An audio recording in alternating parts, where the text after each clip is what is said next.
Okay, it's my pleasure to introduce David Carlson, who is a long-term friend, has been in the field even longer than I have. And David got his bachelor's degree from, in physics from RPI and his master's from Rutgers. And there's a lot of interesting things about David. But in 1973, he invented the amorphous silicon solar cell. And he went on, and he did that when he was at RCA Labs. He went on to Solarex, that became Amoco, that became BP. And he went on to be a critical part of their building of probably one of the largest amorphous silicon plants of its time. David left the amorphous silicon business to come up north and be in the crystalline silicon business, which I consider one of the, as a crystalline silicon person, I think that was really one of the right things to do at the right time. But things that you don't know and you don't see often as speakers, David served in the U.S. Army as a captain in charge of 110 people in Pleiku, Vietnam from 69 to 70. And I see some other graybeards in this audience who know that was a particularly difficult time for the young people in this country, and one of the many admirable things. David's won many awards, including his fellow of the IEEE. He's won the IEEE Cherry Award, the Karl W. Boer Award, which is a University of Delaware International Solar Energy Society sponsored award. And David is listed as one of the co-inventors of the structure that led to the recent series of record efficiencies for the DARPA split spectrum program. He was also a really strong, important supporter of the program, and BP signed on in the early stages when we were a university competing with all these big companies, and BP signed on to our program, and he steered it. He steered the legal parts through BP brilliantly, including 2 major contracts. And then luckiest for us, they decided they didn't want to manufacture this part. And the last people standing who could were here. And we got a really big subcontract. So thank you very much, David. Okay. Yeah, good for you, Alan. Okay, thank you.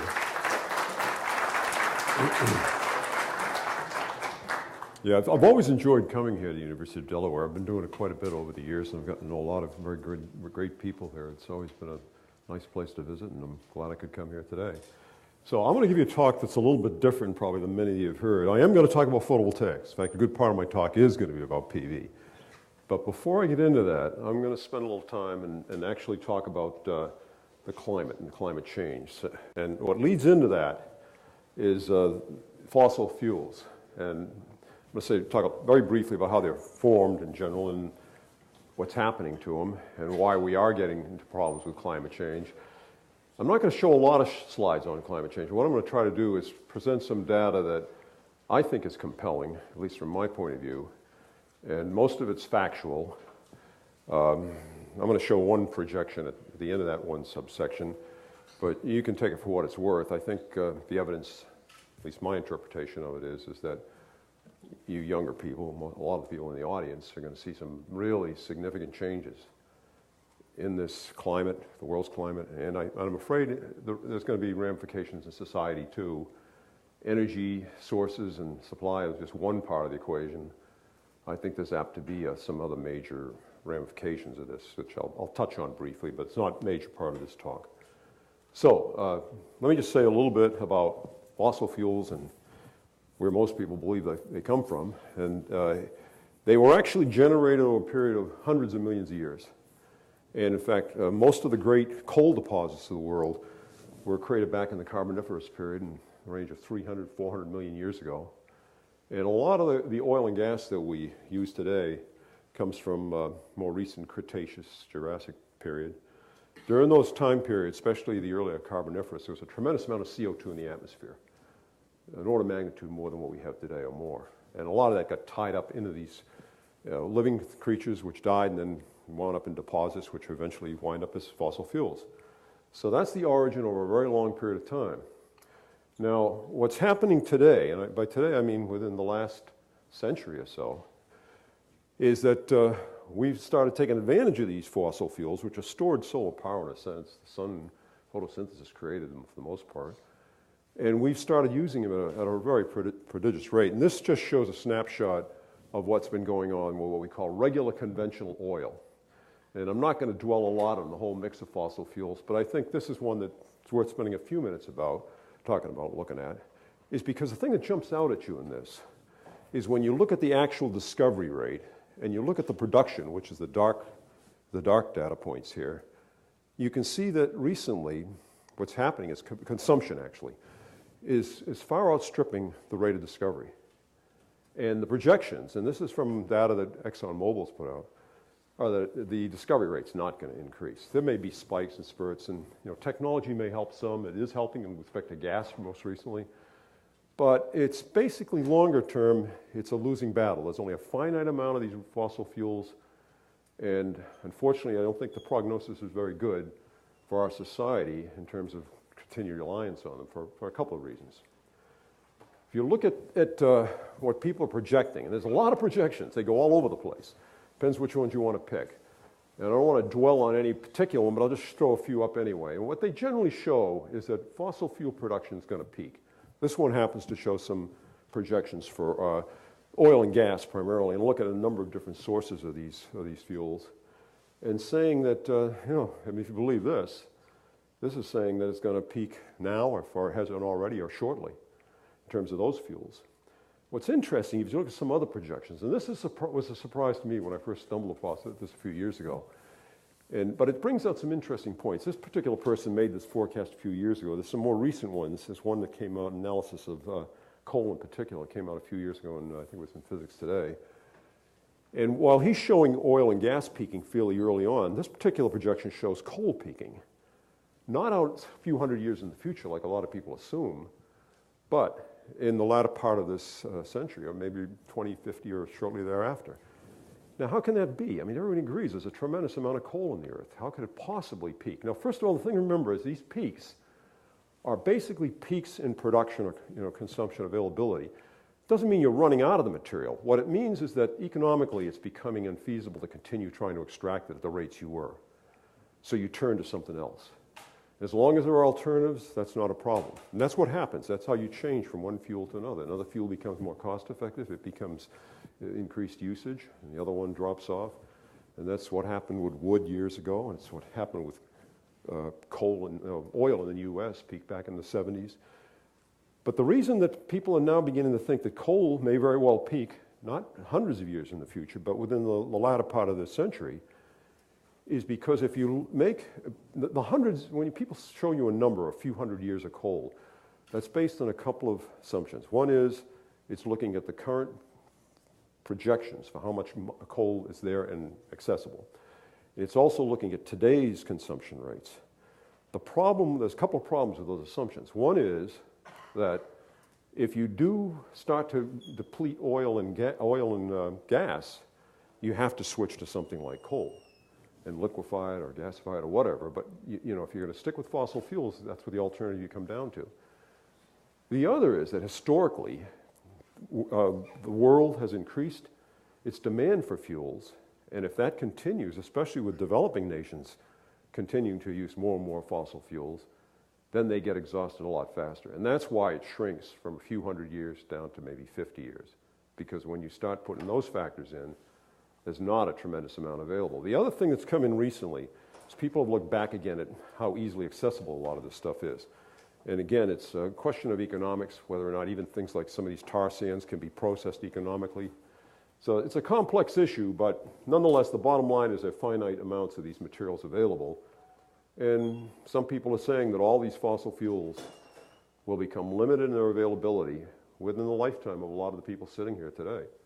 So that's going to mean that there's going to have to be a tremendous shift in energy in terms of where we get it and how we get it to maintain the quality and standard of living that we have today. And that's another side of the coin, because we may not be able to sustain it if there's not a cost-effective solution. Now, one of the consequences of burning all these fossil fuels is CO2 emissions. And as you can see here in this data, CO2 emissions have been going up very rapidly. And this shows just data from the 1800s, but the thing that jumps out at you is that sources like coal and petroleum are major producers of CO2. Cement is also a contributor, but relatively small. Natural gas. And the bad news about all this is that coal is actually the worst if you look at it, and it depends on the way things are measured, but it's one of the worst producers in terms of creating CO2, and where it looks like we're going to have to rely on it more and more. And in fact, the truth of the matter is if you look at it, coal usage, especially in developing nations, has been going up very rapidly. And you can't blame these people for wanting energy and wanting to improve their lives, but unfortunately, its impact on the rest of the world and the climate is not good. If you look at CO2 emissions over a long period of time, and the bottom chart is over the last 400,000 years as they get data from things like ice core drillings and so forth, you can see there have been these ice age cycles and quite large transitions occurring. But you can also see on the far right of this curve, there's this region that goes well above the past history of the few 100,000 years. And that's shown blown up here in the insert up here at the top. And it shows over the last 1,000 years. And you can see that it's only been in the last century or two that the CO2 emissions are really starting to go up very rapidly. And so this is a relatively recent phenomenon in terms of the history of the last several 100,000 years. And if you look at it even more recently in a little more detail, and this is one of these centers where they capture this data, I think on a daily basis in Hawaii. And there's a couple things about this. One is you see the daily fluctuations, not daily, monthly, yearly fluctuations in this plot. And then from summer to winter, there's fluctuations. And then you also see that the trend, and this is what we're showing in the other data too, is going upward faster. All this talk about CO2 and cutting emissions is really having no impact at all on what's actually happening because it's still increasing at a growing rate. And this increase is pretty significant. If you look at the far left here, the bottom, the intercept's around 300. You can see the data when it was first starting to be shown here was down around 310 or so. The upper right is heading up to 400. It's going to be there probably in the next couple of years, next 2 years or so. That's a tremendous increase in a very short period of time. So that's kind of one of the now these are measured values. The fact that CO2 levels are changing like this is not really disputed. I think everyone worldwide accepts that. What is disputed is the consequences of it and how it's impacting the rest of the climate situation. Now, there's some repercussions here that are related to, that are not associated with global warming, which is one of the subjects that people get quite heated about because there's a lot of controversy about global warming and what it really means for the future.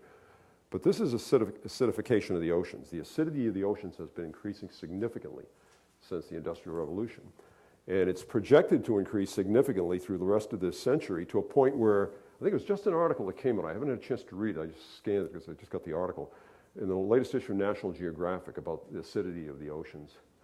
And what I could gather is that they're showing that the tremendous impact that increasing acidity is having, and it's projected to have, on a number of different life forms like corals and many mollusks and other types of creatures that rely on carbonate formation. And the acidity of the ocean has a tremendous impact on this.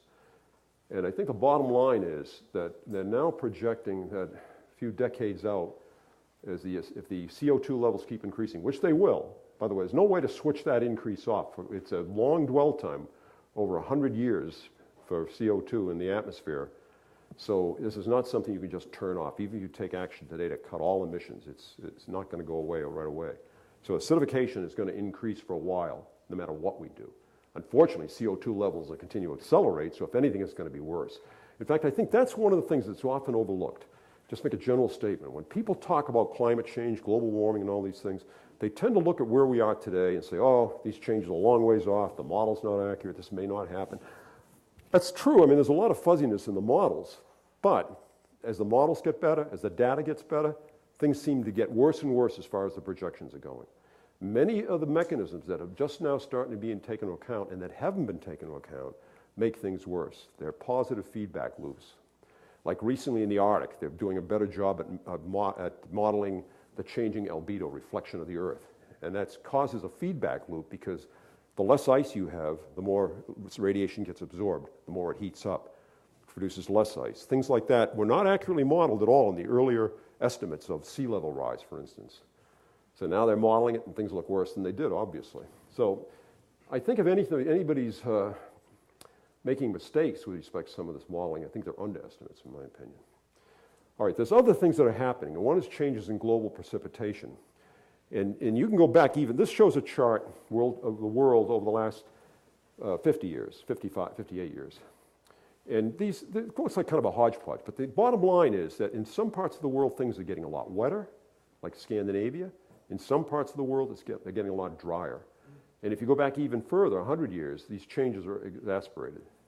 These trends are long-term, they're caused by changes in the climate, and while they may change a little bit locally, some areas are just going to get, they're going to get harsher, more and more harsh in terms of the ability to survive and raise crops and so forth. So this is another consequence.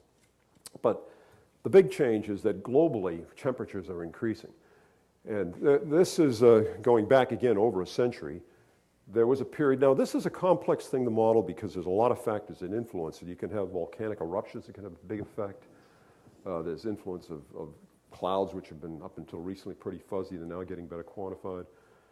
And I would say through the 80s, there were a lot of people who just didn't believe there was anything going on at all. And I think it was in the mid-80s, James Hansen, who works for NASA, is sort of a controversial figure. He's controversial in the sense he's very outspoken. Doesn't always say what the administrations are telling him to say. But he's got enough clout that no one has dared to fire him. And so far he's got, among the scientific community, a very good reputation.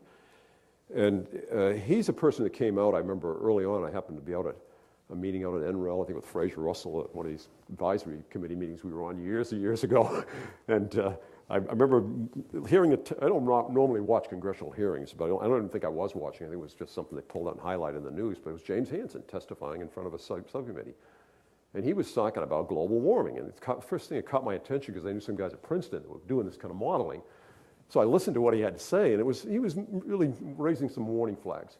And the one thing I remember about that testimony is because they were challenging him, saying it sounded like a lot of bunk, what is he talking about? He says, well, you don't have to listen to me. He says, but in 10 years, it should be obvious because we'll have some of the hottest years ever on record. And you know what? 10 years later, he was right. Now, 20 years later, he's even more right. We're having more and more. So I think he's a very good source, I think, for no BS type information on what is going on, not filtered by the government. They don't dare do that to him. He's got enough, I guess, prestige that they let him. They tried to muzzle him a few times in the past, and he just speaks his mind anyway. And his projections tend to be quite a bit more gloomy than what you're hearing from many of these other sources. Okay, let me push on and show a few other things. This average temperature change is only part of the story. You can't lose face of the fact that parts of the Earth, like the Arctic, are heating up much, much faster. And it's for some of these reasons that I mentioned earlier. So that's something you have to factor in. The temperature changes that I showed, and I'll show a projection in a minute, are large, but the actual changes that are occurring in some areas are much, much larger. And the scary thing is the repercussions of these. Because heating in the Arctic is melting ice, glaciers are melting, I'll show that in a minute. Antarctica is even a bigger factor, but right now only the Antarctic Peninsula is heating up rapidly. The rest of it hasn't started to, although ice is starting to gradually melt down there too. World's glaciers, they're receding almost everywhere. And this has been going on for some time. In other talks I've given, I've shown a number of photos of glaciers that were taken, where the photos were taken 100 years ago or 50 years ago, and then more recently. In many of these cases, these glaciers have just disappeared. And that's what this data is showing. They're receding worldwide at a pretty fast clip.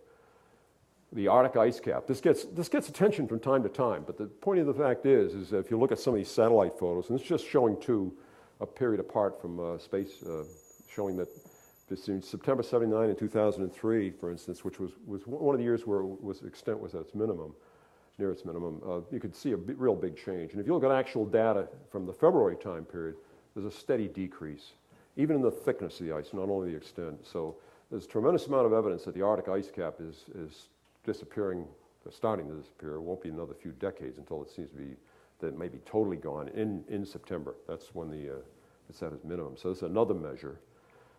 You look at sea level rise. This is kind of a consequence of ice melting on mountains and coastal lands and of glaciers receding and the Earth heating up, the water expanding. And it's steadily rising. This is worldwide. Now the satellite data is much more accurate in confirming this. So this is kind of a scary point in itself because it looks like it may be starting to accelerate because of these positive feedback loops, and that could have significant repercussions depending on how much it goes up over the next several decades. Could be as much. Recent projections saying 1 meter to 5 meters.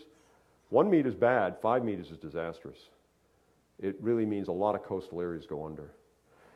Okay, this is the projection I'm going to throw up. I'm not going to say a lot about it except that this shows over the last 1,000 years kind of the temperature excursions and the projections that are being made through the end of this century for average temperature increases. I want to emphasize that because if you're at the top end, which some people believe we're going to be at, then you're talking about much larger temperature changes in the Arctic and maybe the parts of the Antarctic. And that's the scary part.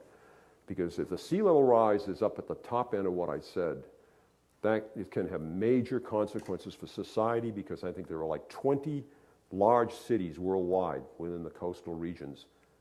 Many of them would have to be largely relocated in a period of decades. That has never, ever happened in the history of mankind. And it could be a tremendous challenge if that happens.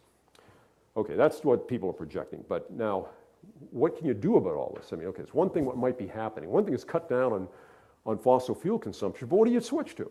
I mean, what are the alternatives? Why haven't we done that? And I don't have a simple answer, but what I can tell you is that solar energy is a solution a bit longer term. So what I'm going to try to do is give you some idea what photovoltaic technologies are being worked on, the rate at which it's developing, the size of the market. I'll talk about that first. And then I'll make some projections of how fast I think photovoltaics will grow and what kind of impact it could have and when on these climate issues. But I can tell you right up front, it's not going to happen right away. But bear with me. Now, what is the photovoltaic effect? For those of you who don't know, it's a very simple phenomena. It's one of the simplest electronic devices in principle that you can imagine. It's basically a junction, a PN junction. And that's a diode. It's a device that'll, diode passes current in the forward direction, presents a barrier to it in the reverse direction. And when you shine light on PN junctions, and there's other types of junctions, but when you shine light on a semiconductor junction, you create electron hole pairs, positive and negative charges. It's basically exciting an electron up into a conduction band. The hole, the absence of electron stays behind. These positive and negative charges move around, diffuse, and they get separated by the junction, which is built-in electric field. And that's what creates the power. That's basically how a solar cell works. There's a number of loss mechanisms that you have to worry about and optimize, and that's the tough part. As many of you who work with photovoltaics know, it's easy to make a solar cell. It's very tough to make a real good, cheap one, especially. The thing is that PV has, and I'm just going to throw out a bullet that NREL, I think, is shown in many of their presentations. PV has the potential, if you put it out in large areas, to supply a tremendous amount of power. Admittedly, only it's supplied when the sun's shining. That's another issue. I'll touch on a little on that later. But it's a lot of energy that you can get in the course of a year. Now, a measure that's commonly used for solar cells is efficiency. It's conversion efficiency. It's the percentage of energy in sunlight that's turned directly into electricity. And what I'm showing here is I'm not going to go through this in any detail. But what I'm trying to do is give you a sense of the number of different photovoltaic technologies that are being worked on in research labs around the world, and that the steady progress that's being made in photovoltaic technologies in general. Now, some of these have peaked out. Some of them are moving up very slowly. Some are just starting to take off. And it's a dynamic field because, I mean, I talked here about a 42.3% cell by Spire recently. I didn't mention here, in the case of organic solar cells, I think recently they're up to like 8.1%. Solarma showed that. Another issue in a lot of these numbers, especially the newer technologies, is stabilized efficiencies. And that's another ballgame. I mean, because you can get efficiencies with many new technologies that are high, but they're transient. They don't last. It's got to be, for a product, especially for terrestrial power, has to be stable power for periods of 20 years or more. So, but I think it's safe to say that all photovoltaic technologies over the last few decades have shown tremendous improvements in performance, and many of them are continuing to. And the outlook for the future is still very, very bright for photovoltaics, beyond what's shown here. And I'll talk about that a little bit more in a minute. But let me just talk about a snapshot today of what's happening. Okay, first of all, in the last decade, photovoltaics has literally exploded. It has grown, on average, about a compound annual growth rate of 46% per year. I haven't actually checked this myself, but some people say it's the fastest growing industry in the world over that time period. It's one of the fastest, that's for sure. And not only that, but it's actually become profitable for a lot of people, not everyone, but for a lot of companies and a lot of people, it's profitable. And that happened several years ago with more and more companies started to make money. The net result is a lot of investment, a lot of venture money flowed in. Last year, there was over $10 billion invested in photovoltaics. So there is a tremendous amount of money available. A lot of companies. I mean, there are many, many startups. There are a lot of big companies jumping in. I think it was 82 billion in revenues. Now, what's driving this is falling prices. And this is what's called an experience curve or a learning curve type plot. And what you see here on a log plot, log, you see average selling price as a function of cumulative volume of production. And what it's showing you is that roughly a slope, it follows a slope of what we call 80% or a 20% reduction in price with every doubling of cumulative production, with some variations. This variation here was due to silicon becoming very expensive, the silicon feedstock. And that occurred because prior to that time period, prior to the mid-2000, 2005 or 2004, the solar cell industry was small enough to be able to take scrap silicon from the semiconductor industry. But a few years ago, the solar cell business, the silicon solar cell business, became larger in terms of usage of silicon than the entire semiconductor industry. So the problem is that there weren't enough silicon plants to supply both industries. And prices started going up. Well, the semiconductor people could afford to pay for the silicon much more readily than the solar cell people. You're talking about microelectronics versus macroelectronics. And this caused a real problem. And another point, there's a red spot here that doesn't belong here really, because this technology curve is for crystalline silicon. But I wanted to just put something in here because I'm going to talk about it more in a minute. This is a company, one company that's represented there, not an industry or anything like that, and it's First Solar, and they're producing something called cad telluride. But in that 2007 time period, you could put what they were doing on this type of curve for making an assumption that they're part of the total cumulative production, which isn't quite right.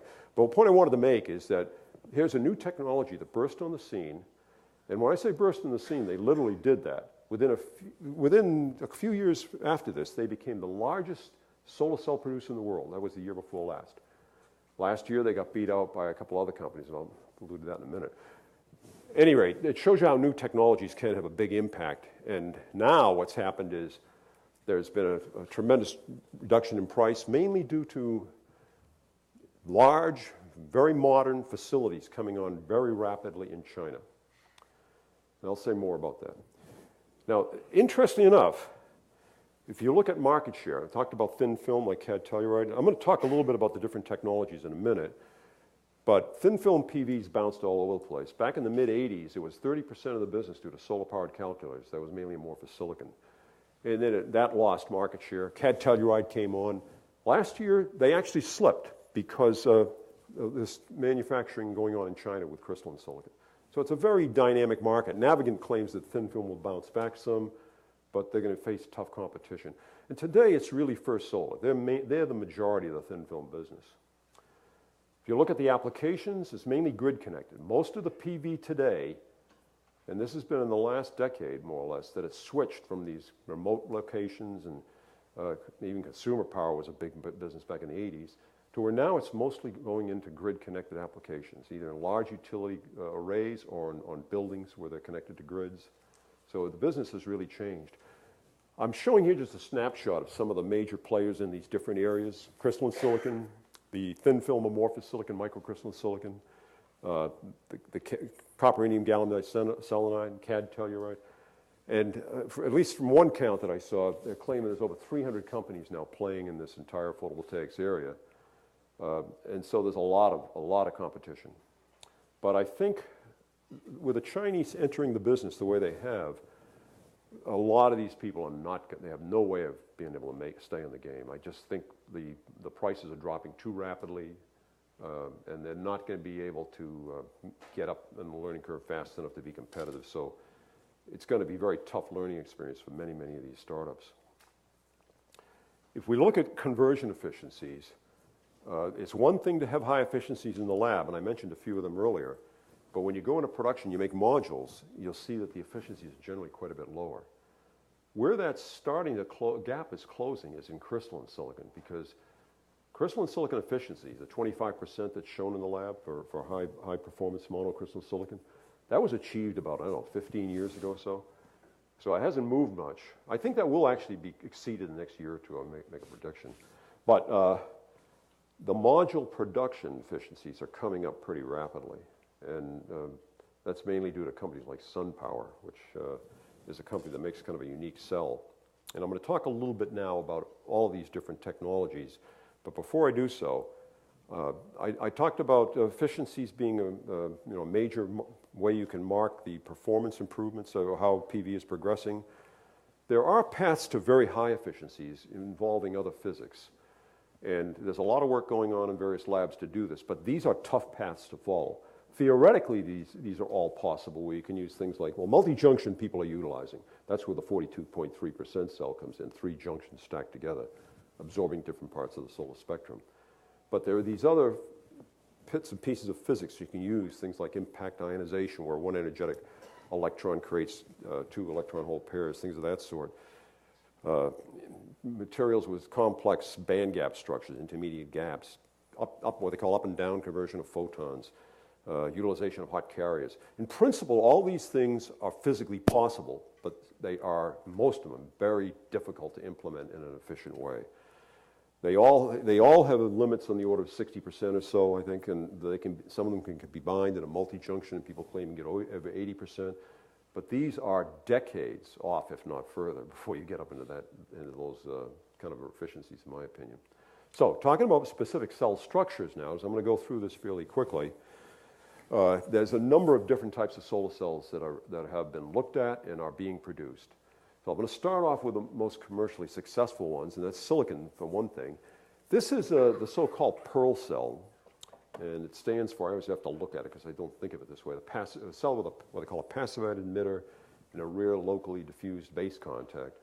This type of cell was made by University of New South Wales, as I said, some time ago. And it has some features that people are now trying to capture into commercial cells. And one of them is that it has what's called a selective emitter. A selective emitter is this region, this N+ region under this metal finger. This is a grid. If you look at most solar cells today, you'll see a dark black or bluish type material. That's a silicon with an anti-reflection coating. And you'll see these conductive fingers.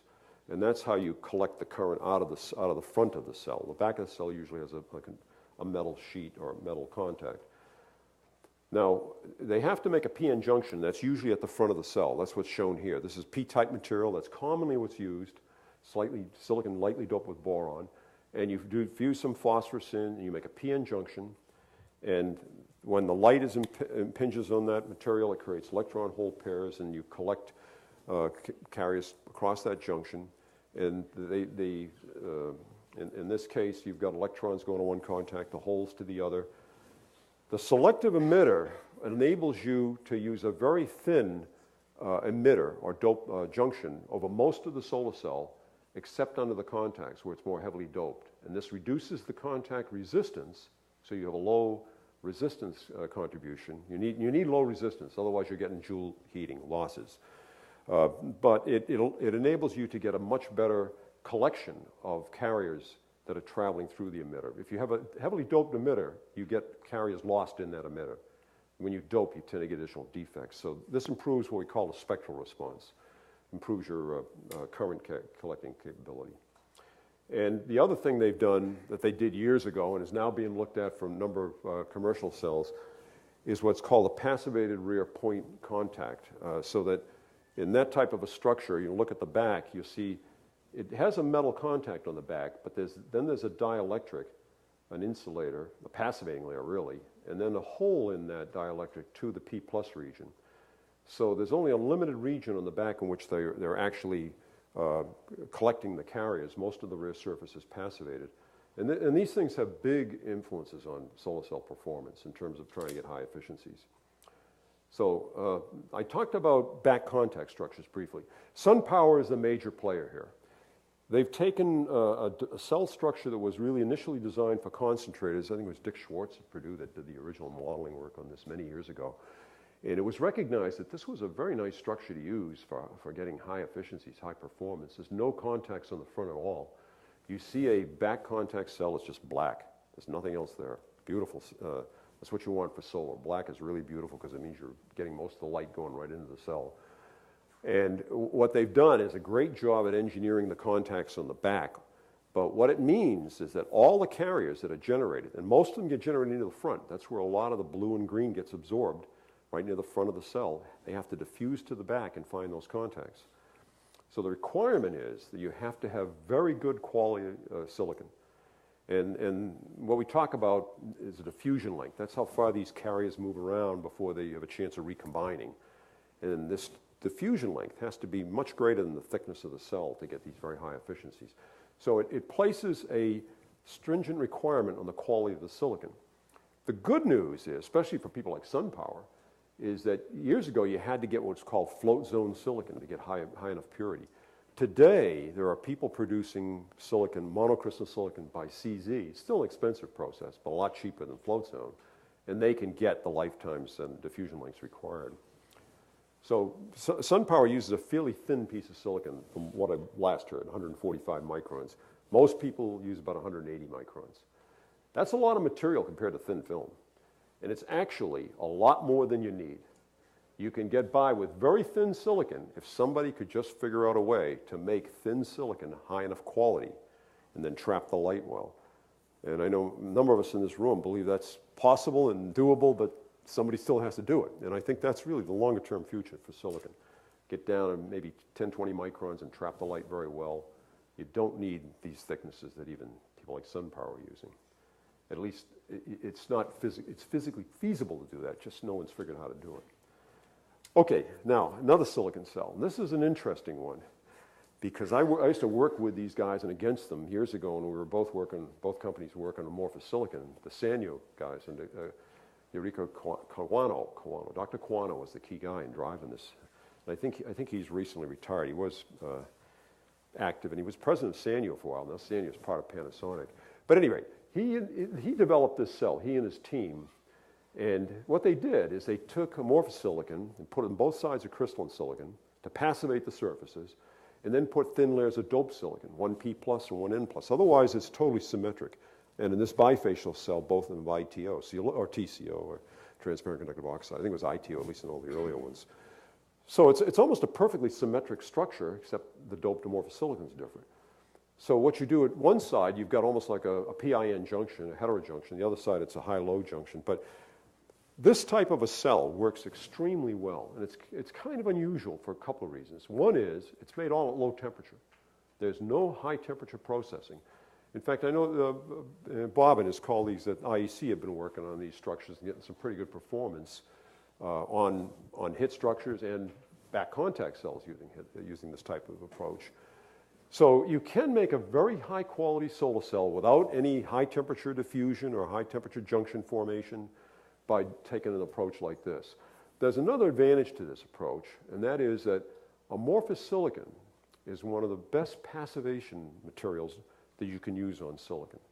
And so you're able to get extremely good interfaces, very low defect levels at the interfaces.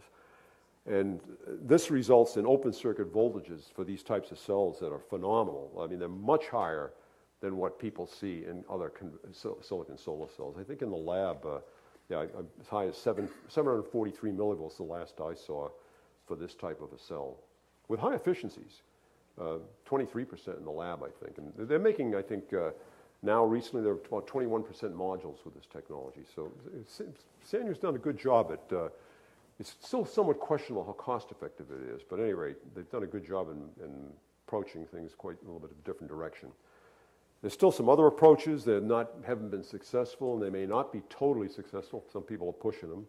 Emitter wrap through is another back contact cell structure, but it's one where you drill holes through the silicon, and you basically grow an emitter on the front, through the holes, and on a part of the back, so that you collect minority carriers both ways. They'll move to both the front and the back and still get collected by going through these holes along these doped walls to the rear, where all the contacts now are on the rear. And people have made pretty good cells, over 21% when they use very high quality silicon, float zone silicon. So the structures are capable of high efficiencies, but generally people have trouble getting high fill factors with these cells. So that's held them back, and in practice the efficiencies have been quite a bit lower. And that's to some extent also been a problem with another variant, metal wrap through, which is similar. There's holes drilled, but now they put the metal down through those holes to carry the currents from the front. And they usually have a fine finger pattern on the front, no bus bars. But again, reasonably good performance, but not terrific. Cost is a big issue with both of them. Another type of silicon cell, which is kind of I don't think it's been terribly successful, but it's certainly innovative. They take a thick wafer, about 1 millimeter thick, and then they cut very thin slivers. It's called the sliver cell, but then they have to connect them together into a module, and I think that's the real drawback. There's a lot of interconnections. But again, they've demonstrated pretty good efficiencies. Just don't think there's very much of it on the market, again, because of costs. Okay, this is thin film. This is still silicon, but these are cells that consist of amorphous silicon, sometimes with microcrystalline silicon, sometimes with silicon-germanium alloys, in the case of these multi-junctions. And they work, but not that great. The efficiencies are not really real high for these types of cells. And they're not all that easy to make. The capital expense, the equipment expense is rather high. Throughput's not real fast. And so while there are companies out there pursuing this approach, I don't think it's a winner long term. In fact, they've been only able to get a small part of the market, and I think it'll stay that way. But you had big companies jumping into this off and on. And one of the biggest, Applied Materials, is the largest manufacturer of semiconductor equipment in the world. They jumped into this a few years ago and started selling these big sunfab plants, and capital expense for them was really high. But they sold, I don't know, like 10 of them within a year, and everybody said, geez, what's going on here? Well, not much, because right after that, I don't think I sold any, and then they pulled out of the business, I think, last year. So it was a good start to something that was probably not a good decision to start with. But at any rate, they gave it a shot. It was at a time period where a lot of people were willing to throw money at a lot of new stuff, so they showed good progress for a while. Okay, CAD telluride. I mentioned this when I talked about First Solar. This is kind of an interesting material in its own because it's very easy to make a solar cell, relatively speaking. It has one big drawback that's prevented a lot of people from jumping into it, and that cadmium and its compounds are quite toxic. So it's something that's a bit dangerous to work with. If you have a plant using this material, you have to have great safeguards in place to protect your workers. Once it's made into a PV module, it's probably okay. I mean, it's very thin films. They're encapsulated into glass or other materials, and I think a lot of the evidence indicates that it's not really a hazard once it's in the PV modules. But at any rate, First Solar has pushed this out onto the market and has done a great job, and they sell a lot of it. And there's several other companies now moving to scale up. They're quite a ways behind, but there's big money going into this, and this is the main challenger to crystalline silicon today. Another material is Copperendium-Gallium-Diselenide. And this is a very good PV material. They've gotten recently over 20% in the lab, whereas CAD telluride is only about 16.5% in the lab. And in modules in production, they're generally about 1% or more higher than CAD telluride, so they have an edge there.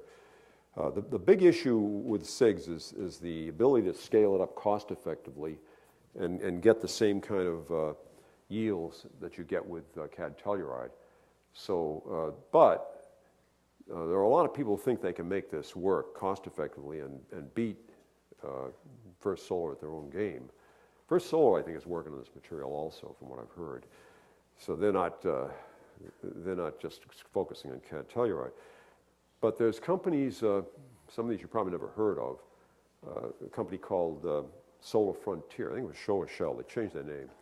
But these guys have been working on this technology for a long time. They were working on it a couple of decades ago with Arco Solar, which was one of the early solar companies that was a big player at the time. And they put a lot of effort into it. They stuck with it. And I believe right now they're building I think I read a 1 gigawatt plant in Japan. So my guess is, given their experience and what they've shown and the money they're putting into it, these guys, Solar Frontier, are going to be the ones to match in this particular arena. And they'll probably got a good piece of the business there with the performance that they could apparently get, and if they get their cost down. All comes to cost. A lot of people can get the performance up in roughly the right range, but cost is a big issue, especially where prices are dropping so rapidly. You've got to get up quick, and you can't be losing money too long, or your investors will pull the plug. Okay, there's a few other technologies that aren't big players, but they're very interesting, and they found niches. And that's these multi-junction structures. And there's a number of different variants on this. And I alluded to this earlier when I talked about the 42.3% cell. That is a different structure from what's shown. This is one that I think was over 40% recently, a few years ago, by Spectralab, where they had gallium-indium phosphide on gallium arsenide on germanium. These are spectrum splitting cells, basically. When you get multiple junctions, what you're trying to do is use the very energetic, blue-green light in the top cell. The other light goes through. Then you absorb the next range of wavelengths, the yellow to the near infrared, to the red in the middle cell, and then the infrared in the bottom cell, in this case, the germanium. And when you split up that way, you can get higher efficiencies. And the reason for that is that you're absorbing those photons in the front cell at a much higher band gap, and you're getting much more voltage than you would if you just had the low band gap cell all by itself. You get about the same number of carriers, photogenerated carriers created, same current, if you had just a single junction cell with low band gap, but it's at much lower voltage. So by stacking these higher band gap cells in front, you extract those higher energy carriers out at a higher voltage and get more overall power that way, more energy that way. Now, there's a few others. As I mentioned, there's a lot of different technologies being pursued here. This is one that is intriguing simply because it's so different. I mean, it's really a totally different type of cell that Michael Gratzel came up with several years ago, or I guess a decade and a half ago now. And this is called a dye-sensitized cell, in which you have, I think they typically use very small particles, nanoparticles of titanium oxide, and they put a dye, like a ruthenium dye, on the surface of these nanoparticles. And the light gets very strongly absorbed, but they use in the highest efficiency devices an electrolyte to complete the cell.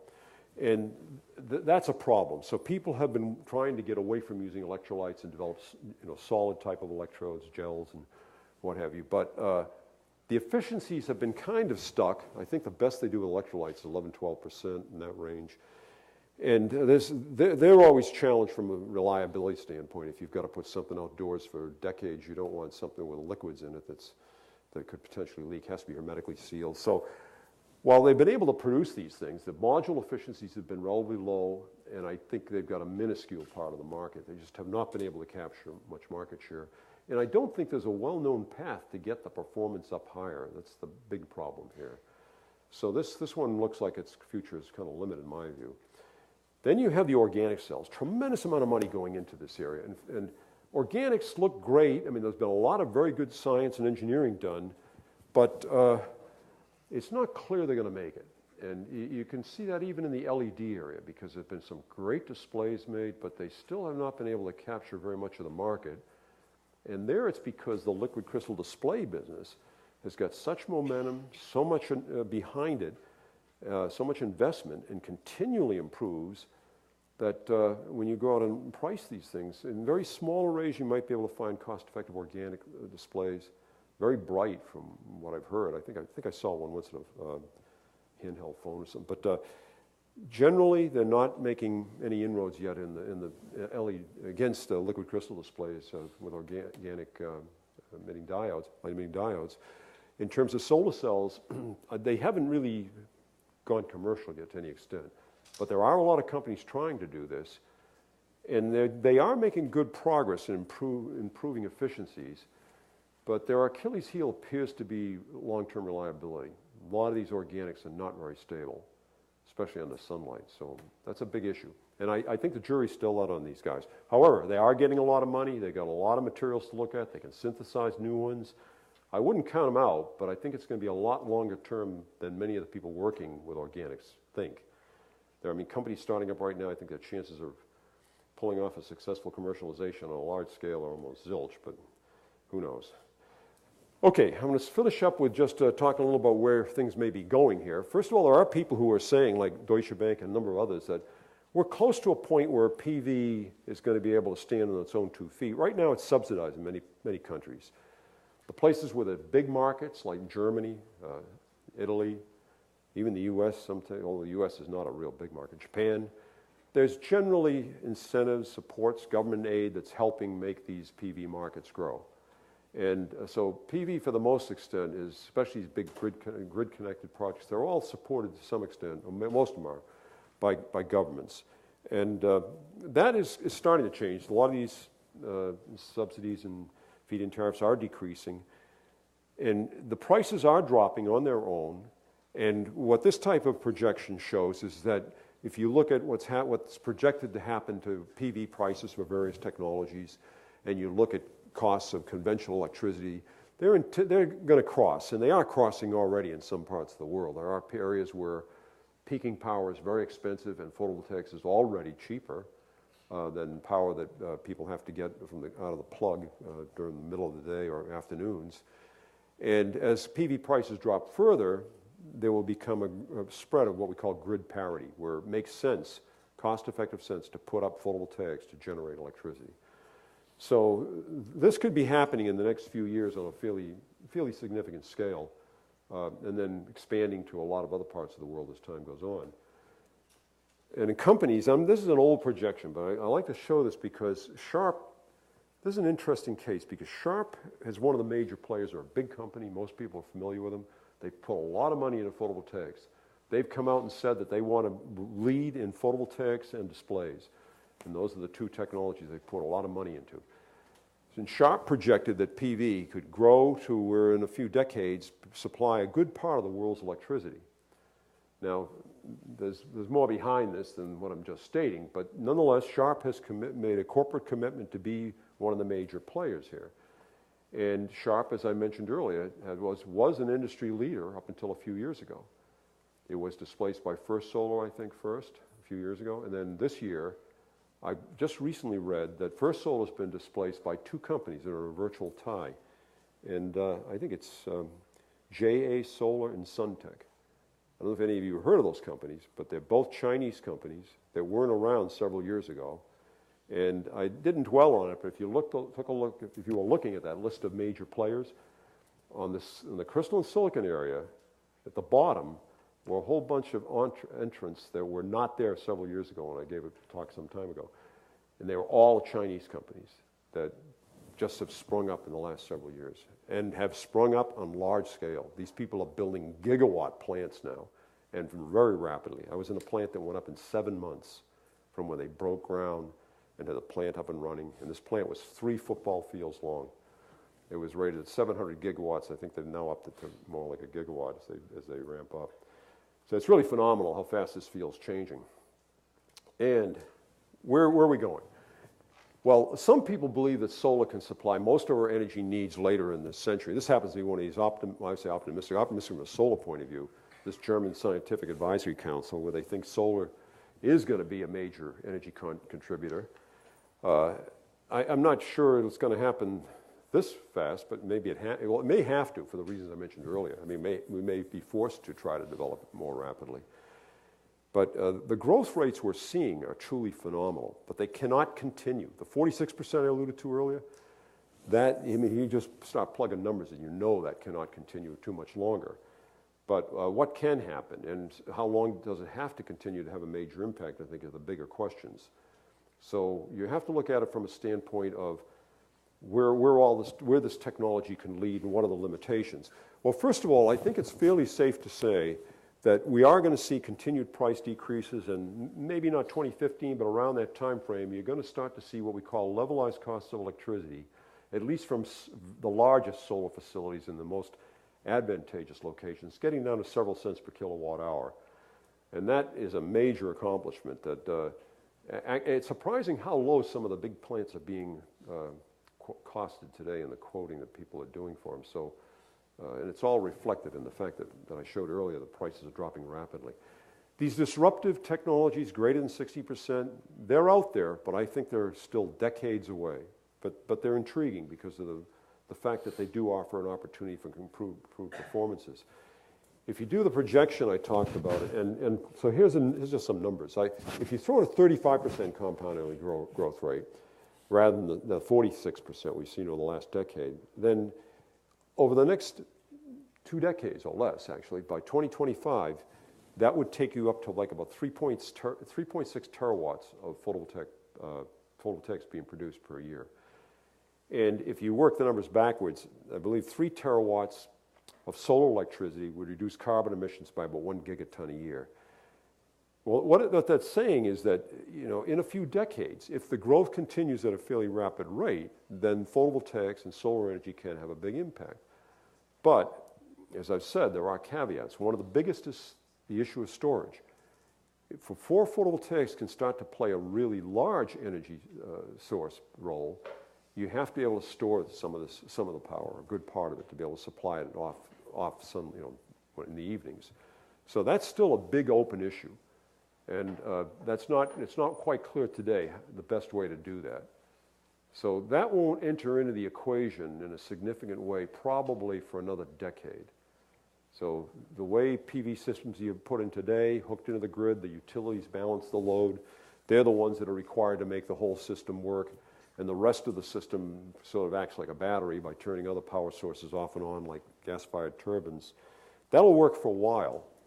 But if we're looking at it longer term, and we're saying, what can we turn to for the future to supply most of our energy needs, then in this case, at least photovoltaics, you have to have some way of doing low-cost electrical storage. There are other sources, ways of using solar where you don't have those problems. And one of them is an area that a lot of money is going in today, and that's solar fuels, trying to generate fuels from the sunlight. You can do that a number of ways. I'm not going to go into that now, but that's, electrolysis is an obvious way. So there are options, but I'm just saying that, photovoltaics research by itself is going to take you only so far. There's also this issue of how far down a learning curve you can go. I didn't show this, but I think it showed on the curve that I had, that for experience curve, there was a dashed line at the bottom saying materials costs for a 20% cell. Eventually you get to a point where no matter how good you are at developing, reducing costs and improving throughputs and improving yields, you eventually become limited by the materials themselves and how much they cost. So it becomes kind of like a floor to how far you can push a technology in terms of going down a learning curve. There's ways around that by things like improving efficiencies or going to other materials. So, there are solutions, but they become, it reduces your options, at least for certain technologies. So, at any rate, I think the bottom line is that I think there really is a big role for solar to play in the future, but it's not one that's guaranteed.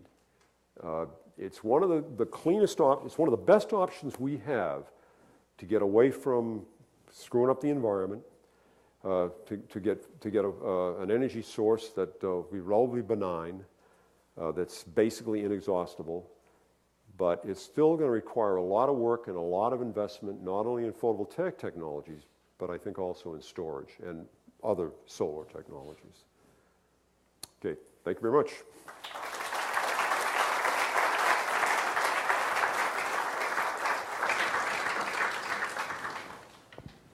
So I'll answer some questions if anybody has any. I think we have a few minutes. I'm not sure how much time we have here still. Yeah. Do you know anything about the relative growth rate of wind power and how that would factor into it? Yeah, wind is, I'm not an expert on wind, but I've seen some data showing wind is growing extremely rapidly. I think Keith was showing me some earlier for the U.S. I know BP is involved in U.S. wind programs. So yeah, that's been an excellent area for opportunities and for growth.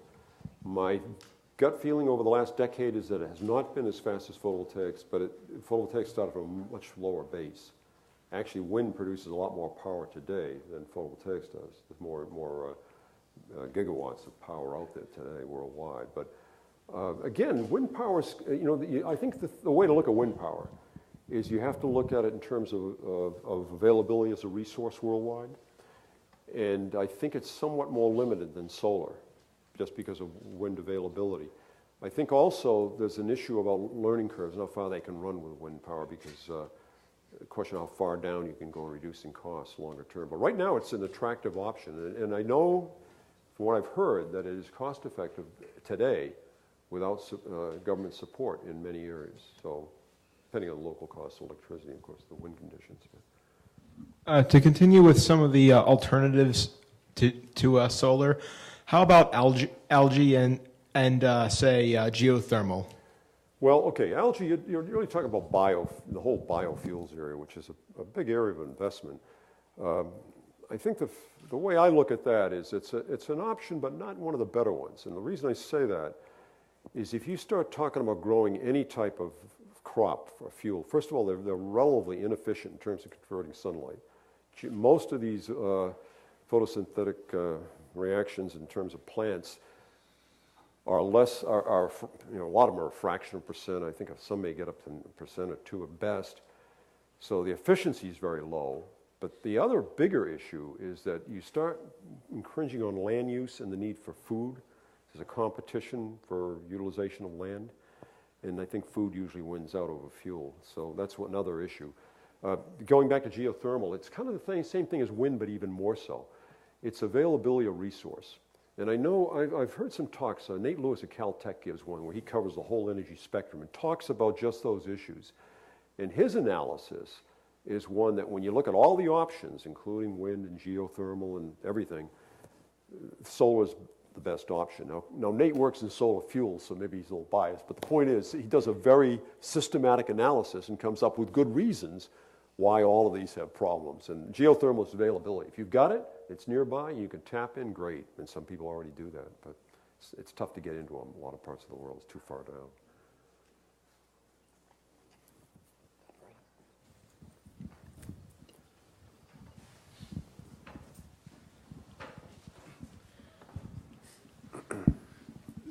So the first few slides you showed with all the, basically global warming, carbon's rising, the Hubbard analysis showing, the end of oil or the peak of oil at least. There's a lot of people who aren't convinced, right? And for one reason or another, they have their doubts. Of what now, the peaking or the global warming? About the peaking, about the global warming. I mean, you pick one, you'll find a bunch of people who disagree. Yeah, it depends what you pick, but yeah, I agree with you. But it also seems that a lot of the people who are controlling funding, especially in our government, there's a lot of doubt, like a lot of skepticism. And it's occurred to me that you're going to have to convince them by other means that we need to worry about alternative energy. And, you kind of hit on it with the sort of grid parity with solar. But what are the arguments, I suppose, that you can present to financial people that this is a good investment? I mean, I see the industry's growing, but, I feel like you have to almost avoid that issue of the environment, unfortunately, even though a lot of people agree with it, just to get money out of the few people who control it. Yeah. Well, you are right. I mean, you're right on. There are a number of politicians that think this is all, bunk, that this is a big hoax. I mean, that is global warming in particular, very controversial. But taking that first, my response to that is if you look at a lot of the factual data, and a lot of what I presented was factual. I mean, measurements of CO2 levels, measurement of glacier lengths, measurement of the Arctic ice cap extent, those things are all factual. Rise of the sea levels. Those are all facts. Those are all measurements that are made and observations that can be verified. Now, where you run into controversy are the projections and saying, where is this going? I mean, people have a right to doubt things, but I like the answer James Hansen gave. Unfortunately, it's not a very satisfactory one. But I think if you wait another 10 years, you're going to see hotter and hotter weather. Eventually, even these people that claim it's bunk are going to be sweating their brains out and questioning whether they really made the right decisions back in this time period. But unfortunately, it's going to be a hell of a lot hotter by then, and things will be a lot worse. But getting back to I think the key question here, and that is convincing people with funding. First of all, in terms of photovoltaics, that's already happened. The reason that people put in $10 billion in photovoltaics last year, and the reason there were over 300 companies, and the reason prices are dropping very rapidly is because as a lot of people believe this technology is real and are willing to invest in it. So, just getting a technology or an industry to a point where it's profitable pulls in more money. It becomes sort of self-perpetuating. But unfortunately, when you look at it on a smaller scale and you're looking at individual projects and individual technologies, they're not there yet. You have to go out and you have to become a salesman. You have to go out and convince people with money that, hey, this can may have enormous impact, And so, I think unfortunately what it means is that a lot of people that are in technology, that are scientists or engineers, you have to have people that are also salesmen or saleswomen. Good people who are not only technically knowledgeable, but are willing to go out and raise money and can raise money. And so it's not an easy thing to do in new technologies, but it's what you have to do.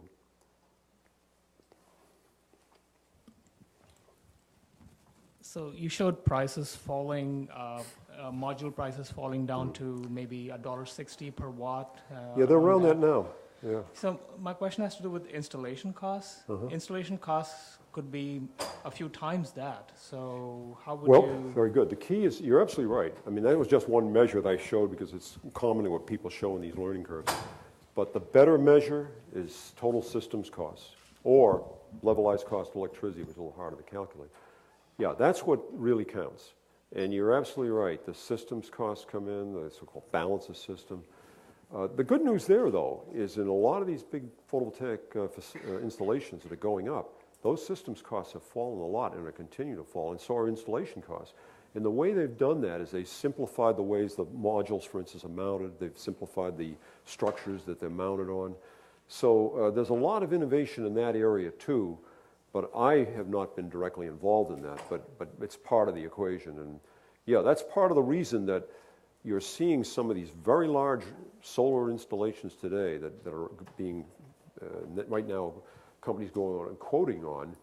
They're very big, and companies are being very aggressive and coming in with systems costs that are unbelievable. Now, unfortunately, a lot of us don't see that. If you go and price a PV module today and go to I don't know where they sell them, Home Depot, wherever, you're going to find they're still pretty damn expensive. But in these big systems where companies are really cutting everything, they're really narrow margins and tremendous competition, the prices are very attractive. So that's what's driving it right at the moment. And eventually it'll become more and more cost effective for the average person and for other parts of the world where it could have big impact. I mean, photovoltaics, as it becomes cost-effective, will have a tremendous impact, I think, in the quality of living in less developed parts of the world. But it's a little too early for that. Yeah. Well, I just have to get your opinion on whether you call it a Sputnik moment or the sunshot, but $1 a watt installed for photovoltaics. What's your opinion? Do you think that that's an achievable goal by, 2015? 2015 might be a bit early, but it's not too long after that, the way things are going. I think the question you have to ask, if you want to think of it that way, is can these people right now that are lowering costs very aggressively keep dropping it the way it's been dropping? And I can tell you what they're starting to focus on now. If you look at the breakdown, if you look at this $1.50 a module, that's the lowest price I think that's being quoted today, and look at the components, the silicon is still a big component. And one of the big issues is we use too damn much of it, and it's fairly expensive still. And that's a major technical roadblock. So I mentioned this earlier, and I know some of these gray bears in the audience know what I'm talking about. Thin silicon is still a holy grail to me. I mean, I think it's still feasible. I think it's a great research area to be working in. But unfortunately, that landscape is littered with a lot of corpses. There's a lot of people who have tried and have failed. Yeah, but I mean, I think you've got to look at it this way. Take a look at the numbers that First Solar publishes. They're very good numbers. And you ask yourself, can crystalline silicon compete with that? Actually, no. Not the way First Solar is going. And the reason they can't is because their silicon costs are too high.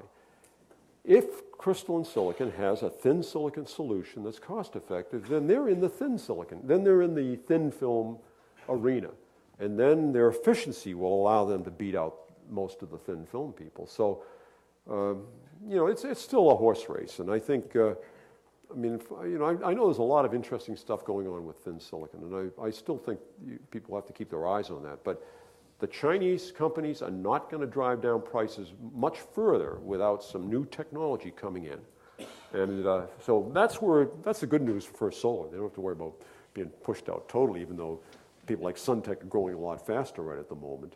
But you know, it's tough to guess where these advances are going to come from and when. And the Chinese have surprised me before, so they continue to surprise me. But they've been a big help to the consumer. The prices have dropped a lot, and they've pushed a lot of stuff in the market, and the competition's gotten very tough. But I'm very optimistic. I think those goals are going to be reached. Crystalline silicon will get down there, but can it go much below is the bigger question, I think.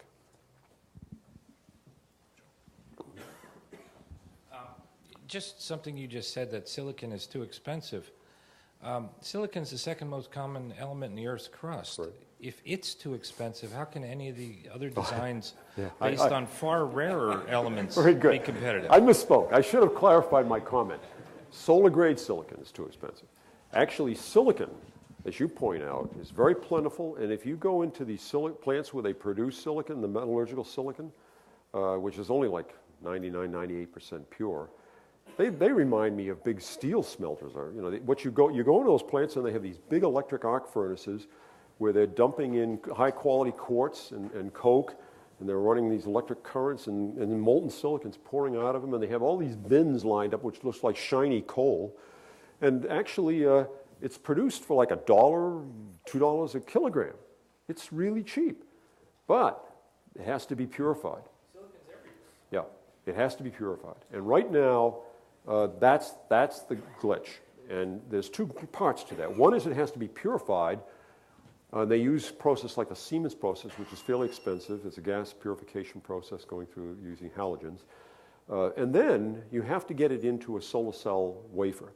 And that today involves taking this purified silicon and putting it in generally and casting it or growing a boule and cutting it up and wafering it.